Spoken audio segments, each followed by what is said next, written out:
Ito na ang kalderetang baka natin, Gar. Mapapa-exercise ka talaga sa sarap. Tsura pa lang. Panalo na. Ooh, shesh. Mausok-usok pa yan, Gar. Tara, kain po tayo.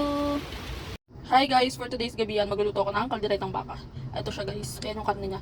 As you can see, ang dami ng sabaw kasi yung minarinate ko, nilagyan ko na ng tubig kasi pakukuluan ko siya hanggang sa lumambot ang karne or hanggang sa maubos yung sabaw niya. Ang pagkamarinate pa rin dito guys, toyo, kalamansi, paminta, nor seasoning, oyster, tsaka yung tubig. Tapos nandito siya sa pressure cooker. Then, isasalang ko siya hanggang sa siya ay lumambot. So, ito na guys ang aking gagamitin sa pagluluto ko ng kaldereta. Pagpasensyahan mo na at maingay dahil umuulan. Ito guys, gagamit ako dyan ng bawang, sibuyas, kamatis. Syempre hindi mawawala ang patatas at carrots. Tapos ang aking pang-garnish na sibuyas na puti. Meron ako ditong bell pepper. Meron ako ditong laurel. Meron din ako ditong tomato sauce, tomato paste, tsaka star margarine at red. Ang star margarine pala ginagamit ko yung pang-gisa at pang-piprito dito sa patatas at carrots. Gamit din pala ako guys ng paprika powder, pamintang pino at asin. Guys, aking magagamitin. At ito ang aking pinakukuluan na baka. Ayan. Ayan. Habang inaantay ko lumambot ang pinakuluan kong baka, nagprito na ako ng patatas at carrots at ang aking ginamit sa pagpiprito ay star margarine. Ito na ang ating baka. Ayan, malambot na siya. Ready na siya para igisa. Sa pagigisa, syempre gamit ko pa rin ang star margarine. Lagyan natin ang bawang.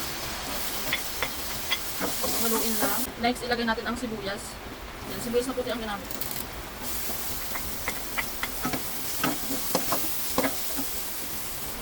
Ilagay natin ang kamatis.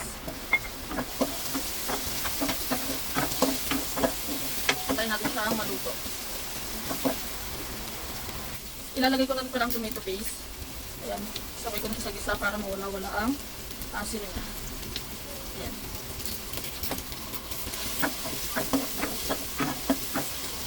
Lalagyan ko siya ng paprika powder. Ito ang ating paprika powder. Ayan. Ilalagay ko na rin ang liver spread. Rhino brand.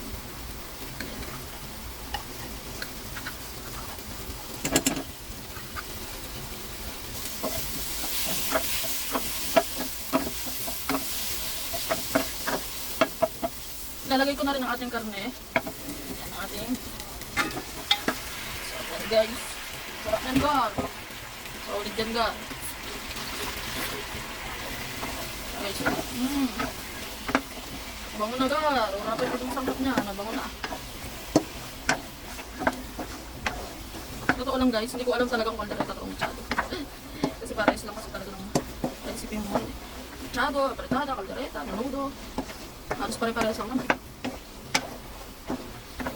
Pares lang din naman dati itong ito sis. Yan guys. Sarap nito guys. Ilagyan natin ng tomato sauce. Hindi ka na makamali. Tomato paste pa masasabi. Pangalo gar. Sarap nito gar.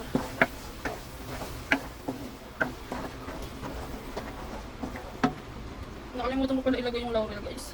Ilagay ko na siya. Ilagay ko na rin yung bell pepper para lumasa lalo.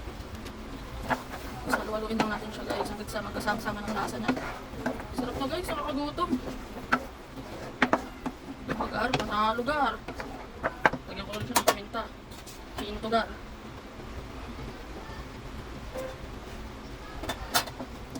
Luin na natin yan gar. Lagyan ko na rin ng asin gar. Saktuan lang natin para hindi malat. Saluin na natin ulit. Nilagyan ko pala siya ng onting basil gar. Basil Valdez. Basta yun na yun. Sinalo-halo ko na yung gar.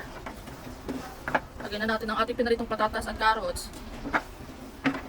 Santayin natin siyang kumulo. Pero bago yun, lagyan natin siya ng onting nawasa. Yan. Sarap nito gar. Panalong kaldereta natin.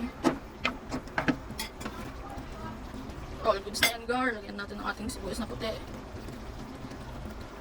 Ating kaldereta.